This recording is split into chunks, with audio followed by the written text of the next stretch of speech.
现在订阅同盟会英语，不论找工作、升学或英检，表现更棒。快上 StudioClassroom.com。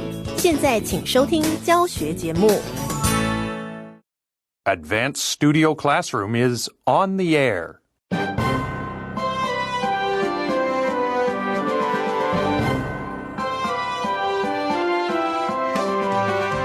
Join us today as we talk about getting a great deal on your hotel room.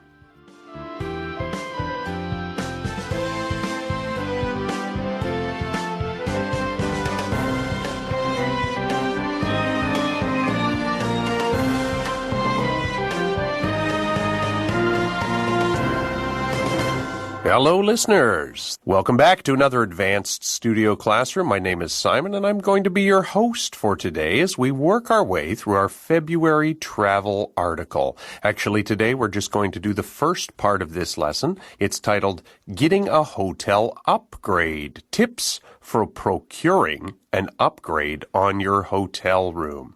And joining me in the studio today, I have two veteran hotel visitors, stayers. I'm not sure what the word is. Two veterans of hotel stays. How about we say it like that? Joel, welcome back to the program. Thank you very much, Simon. Joel, tell us about your hotel experience. Well, just one experience. You've only been to a hotel one time? I've been to lots of hotels. Oh, you just want to share one experience with us. I don't remember many of them because they're usually stays in between connecting flights, and I'm usually very sleepy. Got it. So tell us about your experience. Well, I did get bed bugs once. Oh, no. It was bad news. That's a big problem well, it's made a lot of news in North American hotels over the last number of years, right? Tell us, what exactly is the bed bug problem? The bed bug problem is you wake up and you're really itchy and swollen all over because little tiny insects have been feasting on your flesh all night long while you slept. So you're being bitten by little bugs that are in the hotel bed. Yeah, they live in the sheets and the mattress. And then, of course, the big problem with them is they follow you home often. Yeah. If you're not careful. That's right. They can get in your luggage. Okay. And come so they with get you. in your luggage, get in your clothing. And get in your those home. kinds of things. Yeah. And get in your home. Yeah. Did you manage to bring the bed bugs home? No, I was in Kenya. There was a long way between there and home. Okay. So that was a negative experience. Have you had a positive experience in a hotel? It's harder to think of those, right? Well, okay, but what are your expectations? For me, a positive hotel experience means it was smooth, no trouble, and we got on our way with our journey. So I've had lots of those too. I don't envy people who work in the hotel industry just because of that sort of response you gave there. Like, it's very easy for most people to think about a negative hotel experience, right? Because anything that interrupts sort of the flow of your vacation becomes a bad thing, right? But it's hard to think of a good hotel experience because it just becomes part of a good trip. So it kind of merges together into a smooth trip. Yeah. If they do a perfect job. Poor hospitality workers. It is hard. If they do a perfect job, you won't notice. But if they make one mistake, that's it. Then we're going to notice. Now, listeners, you're hearing there a third voice. That's Zach. Welcome back to the program, Zach. Hello, listeners. Good to be back. You have also had a number of positive and negative hotel experiences, I assume? That's true. Sure. So generally, I think I like to think for the person going to stay at the hotel, it's kind of just their attitude that they bring. And so for me, I often think of it as a little bit of an adventure to go and stay somewhere else. And so for that reason, it's felt pretty positive. Okay. Things to do like going to the gym or going to the swimming pool I like it. I enjoy it. It's fun. I have had a number of hotel experiences, both as sort of a traveler, but also as kind of a business traveler. And the experience was different each time. But I would say that one of the things I noticed along the way was that often people who are traveling on vacation are looking for a good deal from their hotel, but they don't realize that you as a one-time traveler are not really the customer that the hotel is looking to really please, right? Hotels, I assume, the big money is in repeat business customers, like people who are going to be traveling through, staying for a week at a time, several times a year. And I know that from experience, I've come across a number of hotels that offer some really sort of fantastic services for people like that. Like I came across one hotel at one point when my wife was working in the travel industry that had this special deal where regularly visiting business travelers could actually get kind of like a box, like a trunk. You know what I mean by a trunk? It's a big wooden box with some handles. And it sort of, they were able to keep like their clothes at the hotel. Oh, wow. You know, or keep their personal Save your effects at the luggage. hotel so they could fly in just using carry-on luggage.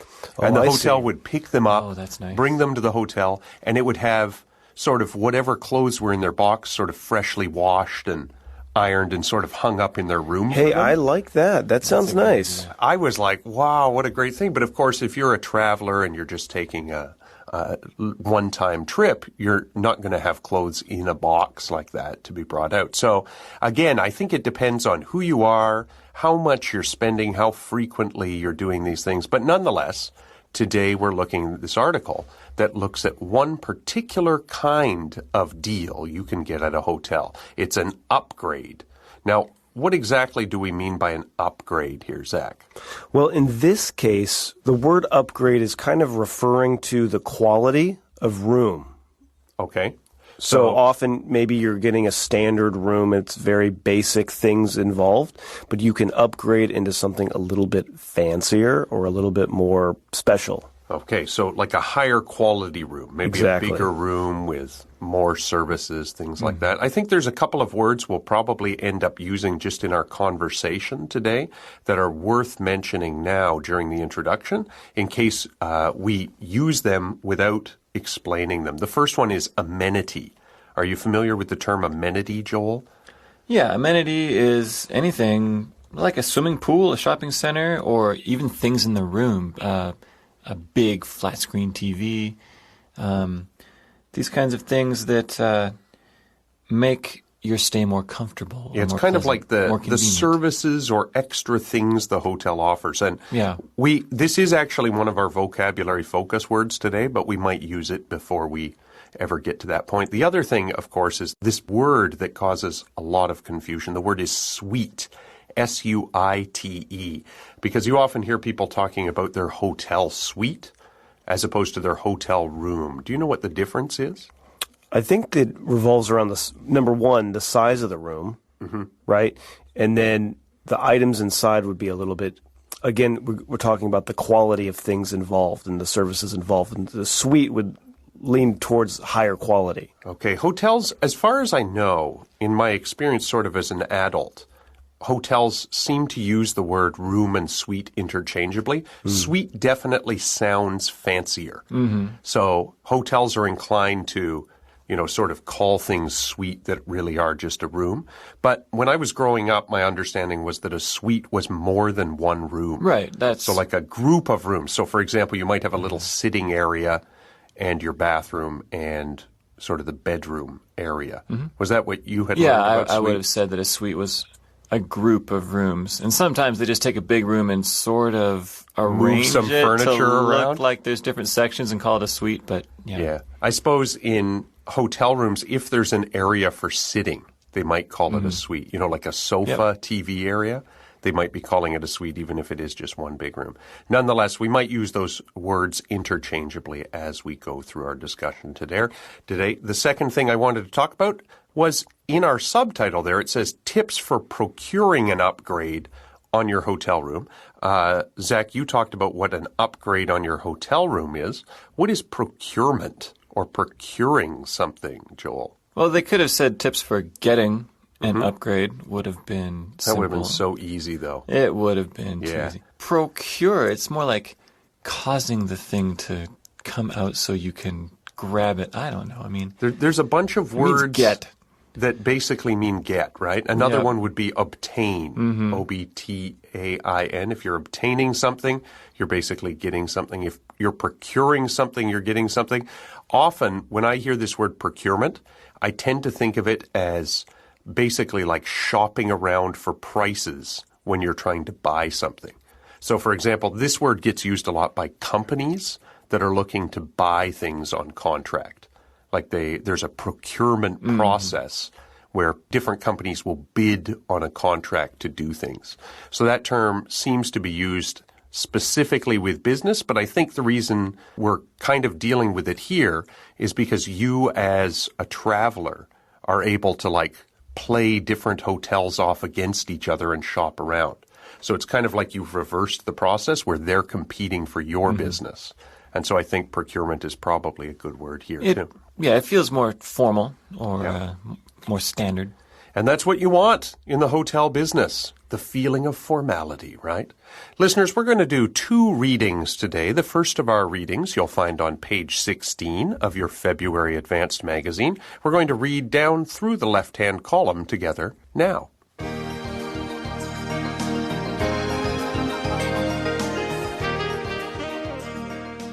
Getting a hotel upgrade. Tips for procuring an upgrade on your hotel room. Not all hotel rooms are created equal. However, talking your way into a hotel upgrade requires a lot more than an extra dose of charm as you approach the front desk. Read on for some of the biggest myths about hotel upgrades, plus how to actually score one. Myth 1. Celebrating a special occasion is a surefire way to an upgrade. The bottom line is that hotels want to take care of people who are celebrating, says Alex Miller, CEO of Upgraded Points. The nicer the hotel, the more likely they will give a hotel room upgrade. However, former flight attendant Philip Weiss says, don't expect an upgrade just because you're celebrating. The hotel might just turn the tables. The hotel staff will likely try to upsell you on that overpriced romantic suite with full hotel amenities included, Weiss says. The only real way to get a hotel room upgrade is if something is broken in the room you paid for or you suffered some traumatic experience during your stay. Okay, that was an interesting reading because usually when we do these articles that are lists of tips, they're telling you things to do. But here in this one, we actually see that we're going through a list of myths.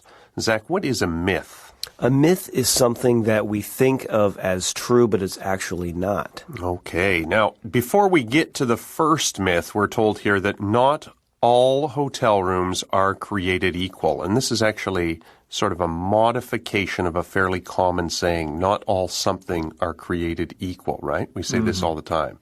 Like, not all restaurants are created equal.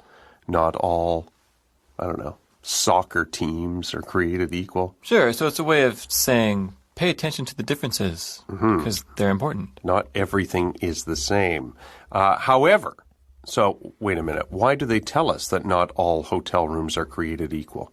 Because we don't necessarily have to just accept the room that we're given or offered. And I suppose it's also a way of protecting the writer from accusations if the tips don't work, right? Not all hotels are the same. You can't rely on something that works in one hotel to necessarily work in the other one. And so here we find that not all hotel rooms are created equal. However, talking your way into a hotel upgrade requires more than an extra dose of charm. Zach, what is a dose of charm? Well, it's interesting. I've explained this word a lot here in Taiwan, charm. And charm, when I think of charm, I just think of manners, being polite and courteous, but also kind of putting on charm would be to make yourself appear attractive. Okay. Most of our listeners will know that one of the adjectives we use to describe people who are polite and friendly and people like them is the word charming. And so this is basically the root word of that. So you can't get a hotel room by only being charming when you walk up to the front desk. Instead, there are other things you have to do. And they use this phrase, you have to do in order to score one of these deals. When you score something, what are you doing? And we're back to saying get. with a different word. Get it. Obtain it. But this is procure get it. something really good. Yeah. Like, wow, I scored hockey tickets is what comes to mind. There you go. You know. Fantastic. So that brings us to myth 1. It says, myth 1, celebrating a special occasion is a surefire way to an upgrade. Zach, just quickly, what kind of special occasion would lead you to go to a hotel? Perhaps a birthday or an anniversary or some kind of holiday. Okay. So basically, the myth here is that you will get an upgrade if you are celebrating a special occasion. It's our special day. We should get an upgrade. And we see that word there, surefire, meaning kind of like guarantee, right? So having a special occasion guarantees, and this, of course, is the myth. So this is not true. Okay, can I say something about lists of myths? Because this is a common type of article. Psychologically, they're difficult because you have this big bolded statement. Oh, you mean so people... Like you're reading it and it says, myth 1, celebrating a special occasion is a surefire way to an upgrade. And it's bold, it is big, and it tells you something, but it's telling you something that's wrong. Okay. And then it's contradicted right away, but in the next paragraph. But if you're not paying attention, it can be really confusing. So listeners, stay focused here. Don't get confused like Joel. I get confused. This is not true. Drives me crazy. This special occasion does not always lead to a better hotel room. No, but surefire is a cool word. Yeah. It's from rifles. There you go. Means fires properly. Right? Well, it's sure to fire when you need it to fire. Guaranteed. Yeah. Guaranteed to do what you're trying to do with it. That's right. There you go. So we're told here the bottom line. And the bottom line here is like the reality of the situation. Zach, in this case, what is the reality? Here it says the bottom line is that hotels want to take care of people who are celebrating, but... Presumably the reason for that is because people will return to celebrate again if they have a good experience, right? Right. And they say the nicer the hotel, the more likely they will give a hotel room upgrade. Now, why do you suppose that is? Why would a nicer hotel be more likely to give you an upgrade?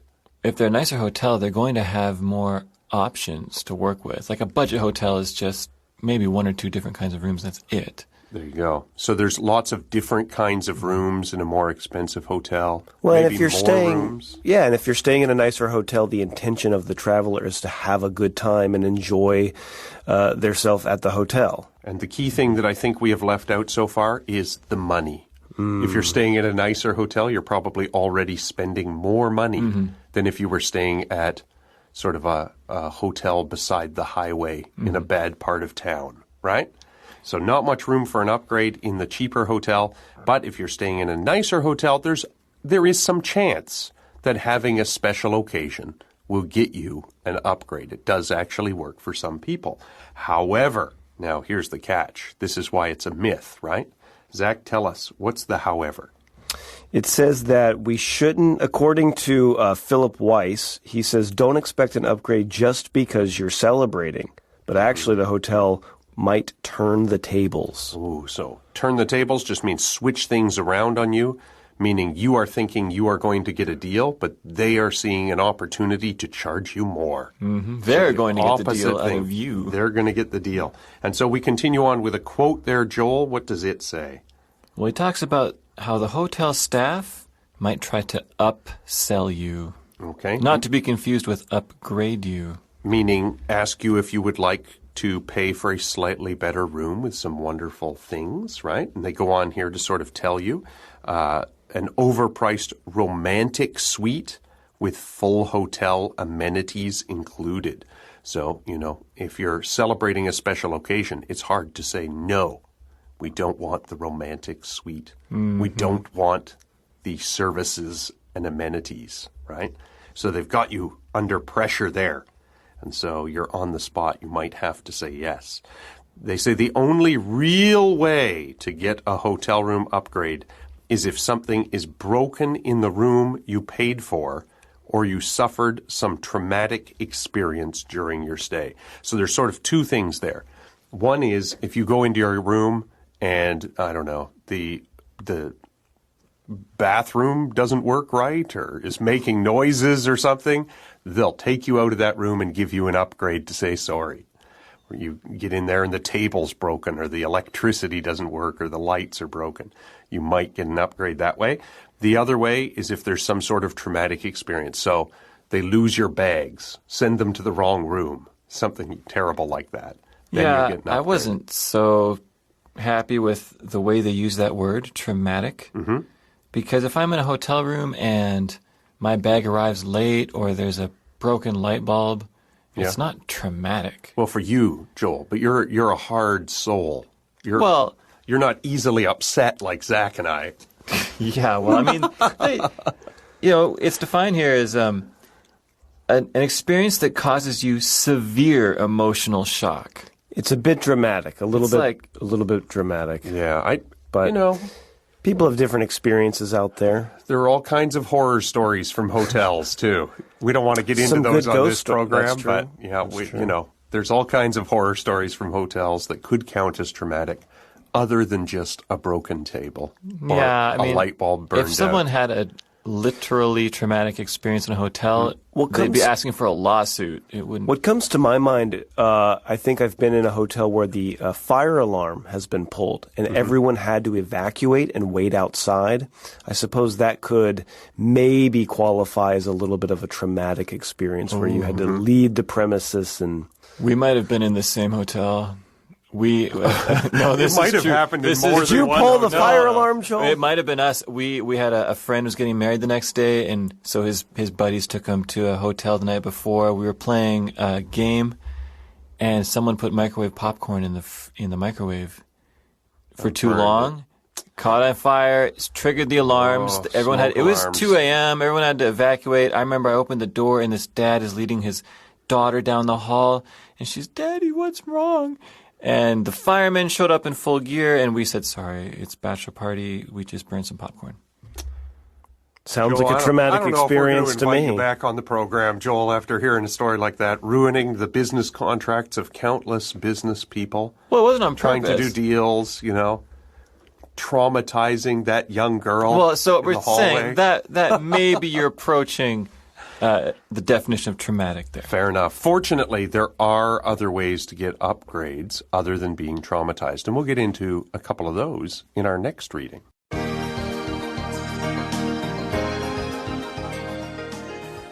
Myth 2. It's easier to get an upgrade if you're only spending one night. Au contraire. Miller says, if you're there for multiple nights, the chances of getting an upgrade certainly increase as you're likely to spend quite a bit at the hotel, especially on a honeymoon where couples tend to throw the usual budget out the window. Myth 3. All the rooms are full. Not so fast. If the front desk says they don't have any rooms available for an upgrade, there's a chance that some might simply be out of service. You might be able to negotiate an upgrade with them. And no, this doesn't mean you'll be dealing with a broken shower, says Travel Freak CEO Jeremy Foster. Some of these rooms may only have small issues, such as no remote control, a smashed light, or a broken table leg, Foster says. I've noticed most of these are premium rooms, as people who pay those prices expect rooms to be perfect. Okay, so myth 2 tells us that if you're only spending one night, it's easier to get an upgrade. And of course, because this is a myth, that's not true. And we see that with this French term, au contraire, which means to the contrary. The opposite of this is actually true. Meaning if you're only staying one night, it's probably harder to get an upgrade. What do they tell us about that, Joel? Well, if you're staying more nights, you're going to spend more money at the hotel. Yeah, especially, and they mention specifically like people on a honeymoon, so newlywed people, where they've thrown the budget out the window, so they're basically already paying for a higher cost room, and they're staying for multiple nights. They're paying a lot more money, so there's a better chance they'll get an upgrade. I also wonder if happy guests spend more money. Could be. Nonetheless, that brings us to our third myth. all the rooms are full. And I suppose the idea here is that if you are at the front desk and you have asked for an upgrade, they say, oh, I'm sorry, I would love to give you an upgrade, but all the rooms are full. We can't give you an upgrade. And what they're saying here is not so fast, meaning don't give up so quickly. Why is that, Zach? Well, it says that if the front desk says they don't have any rooms available for an upgrade, there is a chance that they're just simply out of service, not available.